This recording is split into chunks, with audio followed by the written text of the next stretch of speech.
Salut à toi, comment est-ce que tu vas aujourd'hui? Moi je suis super content parce que j'ai réussi à régler un souci que j'avais sur un logiciel que j'utilise pour enregistrer le son de mon écran d'ordinateur et de ma voix.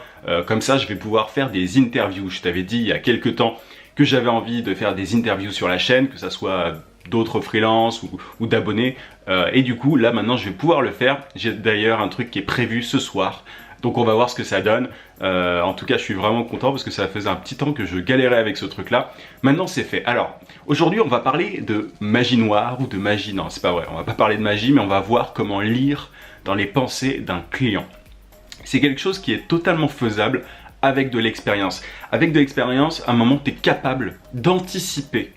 C'est plus ça que je veux dire, d'anticiper les questions que peut avoir un client potentiel, d'anticiper voilà, les problématiques ressenties par la personne en face de toi, les points où ça bloque en gros. Et ça, c'est vraiment le fruit de l'expérience. Au fur et à mesure, tu peux anticiper pas mal de choses. Donc moi je vais te parler d'une petite histoire qui m'était arrivée. J'avais à l'époque, je sais plus il y a quoi, il y a 2 mois, un truc comme ça, j'avais contacté un freelance pour un truc précis, pour régler un problème que j'avais moi. Et en parlant avec cette personne-là, je me suis rendu compte qu'elle anticipait absolument tout ce que j'allais lui demander. Elle lisait quasiment dans mes pensées, c'était assez incroyable. Et en gros, voilà, elle avait un discours de vente, entre guillemets, mais fin, tu vois, pas un gros discours de bourrin. Qui me permettait de me dire ah, c'est bon, ce problème-là, en fait, il n'existe pas. C'est-à-dire qu'elle cassait tous les murs que je pouvais mettre. Tu vois, c'est-à-dire que, et c'était marrant d'ailleurs de me retrouver dans cette situation-là parce que je comprenais un peu mieux voilà, ce que peuvent ressentir les clients potentiels qu'on a en face de nous, tu vois. J'avais certains blocages, j'avais des interrogations. Et cette personne-là, du fait de son expérience, elle arrivait justement à casser, mais c'est positif, hein, c'est-à-dire qu'elle arrivait à répondre aux questions que j'avais avant même souvent que je les pose. Et ça, c'était assez incroyable. C'était vraiment tu sentais que c'était bossé, enfin moi je le vois, en tout cas, je pense pas que tous les clients puissent le voir, mais voilà, vu que c'est un peu le sujet de mes vidéos tout le temps, je me rendais compte qu'elle avait ce discours-là, qu'elle avait travaillé ce truc-là. Et du coup, je me suis dit, ouais, elle est en train de lire dans mes pensées, c'est vraiment génial. Et récemment, alors, moi j'ai de plus en plus le même type de client. Je suis spécialisé en pub Facebook, mais à l'intérieur de cette spécialisation, il y a des sous-spécialisations.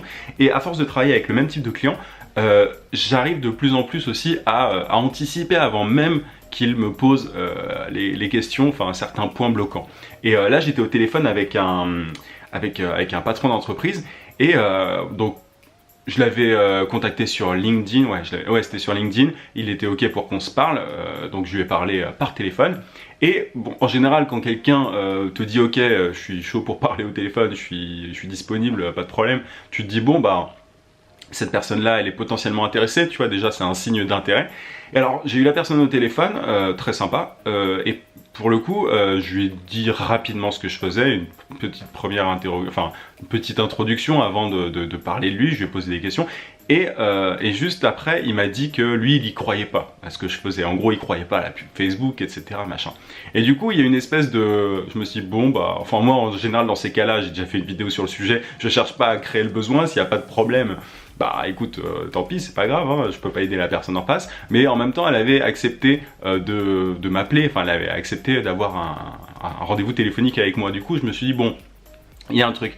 Et au fur et à mesure, voilà, j'ai posé des questions et j'ai compris un petit peu le profil qu'avait cette personne-là, et j'ai réussi à vraiment anticiper au fur et à mesure. J'avais de mieux en mieux défini dans ma tête ce type de client, et j'arrivais à anticiper ses problématiques, ses points bloquants. Et du coup, à la fin, pour lui, c'était très clair, et c'est un client avec qui je vais peut-être travailler, en tout cas, qui était vraiment positif à partir de, je sais pas, dans 2-3 mois, un truc comme ça. Mais voilà, c'est parti d'un a priori négatif pour cette personne-là, et vu que j'ai cassé aussi tous les murs comme l'avait fait le freelance avec qui j'étais en contact il y a quelques mois, bah voilà, j'ai réussi à débloquer la situation. Et tu peux faire exactement la même chose, tu peux lire dans les pensées d'un client si tu travailles avec le même type de client. Je parle souvent de la spécialisation, je vais arrêter de encore répéter ça, mais tu vois, ça c'est un des intérêts de bosser dans une niche, et puis de bosser avec un type de client particulier, c'est que tu le connais encore mieux, enfin tu le connais de mieux en mieux.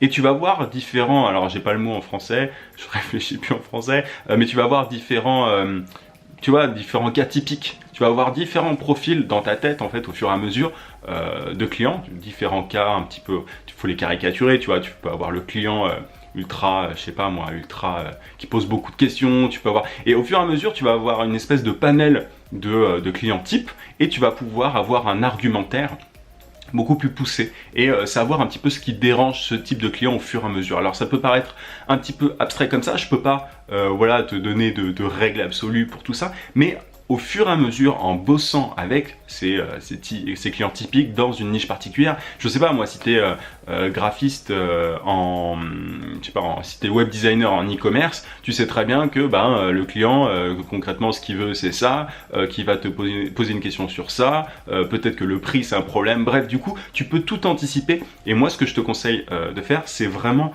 de tout noter sur une feuille au fur et à mesure de tes rendez-vous clients, même si ça aboutit pas. C'est ça le truc, c'est que même si ça aboutit pas, ça peut être quelque chose de vraiment positif. Si ça aboutit pas, tu notes les points bloquants. Tu notes ce qui t'a fait perdre parfois un client, ce qui t'a fait perdre, ce qui t'a fait rater un entretien avec un client potentiel. Tout ça, ce sont des informations super importantes que tu vas pouvoir réutiliser. Tu vois, moi je t'ai parlé de quelques cas avec des clients pas cool, etc. J'ai utilisé beaucoup de ce que j'ai appris sur ces cas avec mes autres entretiens, les entretiens que j'ai eus après.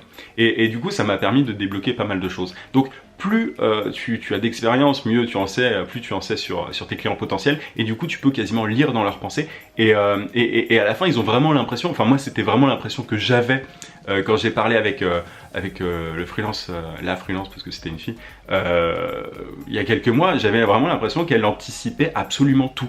Et c'est drôle parce que tu te dis, ah mais je suis pas le seul dans cette situation-là. C'est-à-dire que enfin moi c'est ce que je me suis dit, ah, c'est marrant les questions là que je suis en train de poser, les points bloquants que j'ai. Il doit y avoir beaucoup de monde qui les ont aussi. Tu vois, c'est-à-dire qu'on n'est pas unique. Hein. Quand tu payes quelqu'un, quand tu veux payer quelqu'un pour régler un problème, on a souvent les mêmes, les mêmes interrogations, les mêmes, pourquoi est-ce que je paye, qu'est-ce que je vais avoir derrière, etc. Tout ça, tu peux l'anticiper. Et même au-delà de ça, ça peut être des trucs super bêtes. Ça peut être, est-ce que le client, enfin, tu vois, moi j'ai un client par exemple qui a pas beaucoup de temps, il est ultra occupé. Il veut que les choses aillent super vite et du coup j'ai ciblé, c'est-à-dire que je connais maintenant ce type de clients ultra rapides, qui ont des grosses boîtes et qui ont pas, tu vois, c'est-à-dire que les consultants et les freelances ils peuvent traiter avec mais pas très longtemps, donc tu as intérêt à être super efficace. Donc ça par exemple, ça peut être un des points que tu peux prendre en compte si la personne est ultra pressée, tu peux clairement l'anticiper parce que tu l'auras identifié auparavant. Bref, j'espère que je suis clair, mais c'est quasiment, c'est pas de la magie, c'est de la pure expérience et de l'empathie. Il faut vraiment que tu te mettes à la place des clients et que tu reconnaisses les trucs qui reviennent, les trucs que tu revois de temps en temps chez certains types de clients. Et derrière, tu vas voir, ça peut aller vraiment tout seul. Maintenant, tu vois, moi par exemple au téléphone, c'est pas le truc que je préfère. Mais maintenant, je suis devenu assez calé au téléphone parce que justement, je sais à qui je m'adresse et j'arrive à mettre, alors il faut pas trop le faire, mais j'arrive à mettre dans des cases certains clients en fonction de leur boîte, en fonction de leur expérience, etc. Et je me dis, ok, telle personne va avoir ce souci-là, telle personne va avoir cet autre souci-là. Et je te parle pas des soucis d'argent, hein, je te parle pas des soucis de paiement, mais vraiment plus des points bloquants, des problématiques qu'ils peuvent rencontrer, etc., etc. Bref, voilà, je vais pas faire de vidéo trop longue à ce sujet-là parce que je pense que c'était assez clair, c'est assez simple à comprendre, mais voilà, du coup, je peux que t'encourager à te spécialiser et à bosser avec le même type de client, mais surtout, même si pour l'instant t'es pas spécialisé ou quoi, note tous les problèmes que tu peux rencontrer, toutes les questions qu'on peut te poser et anticipe tout ça. Alors au début, ce sera pas très naturel si tu fais un argumentaire auprès d'un client potentiel, mais tu vas voir qu'au fur et à mesure, tu vas intégrer tout ça et ça va être vraiment de plus en plus fluide. Mais je t'encourage aussi à t'entraîner devant le miroir si nécessaire, à casser tous ces murs, tous ces points bloquants. Ça peut vraiment t'aider. Bref, voilà un peu ce que j'avais à te dire. Je t'invite à mettre un gros pouce bleu si cette vidéo t'a plu et à t'abonner à la chaîne si c'est pas déjà fait. Je te rappelle que tu as juste ici sur le i ma formation vidéo gratuite pour trouver des clients rapidement en freelance. Et puis voilà, dernier truc, tu as le groupe aussi Esprit Libre dans lequel tu as pas mal de gens de la chaîne, d'abonnés, de freelance qui s'entraident et je t'invite vraiment à le rejoindre. Donc voilà, tu as le lien dans la description. Je te dis à demain 18h comme d'habitude. En attendant, n'oublie pas, vie sans limite. À plus.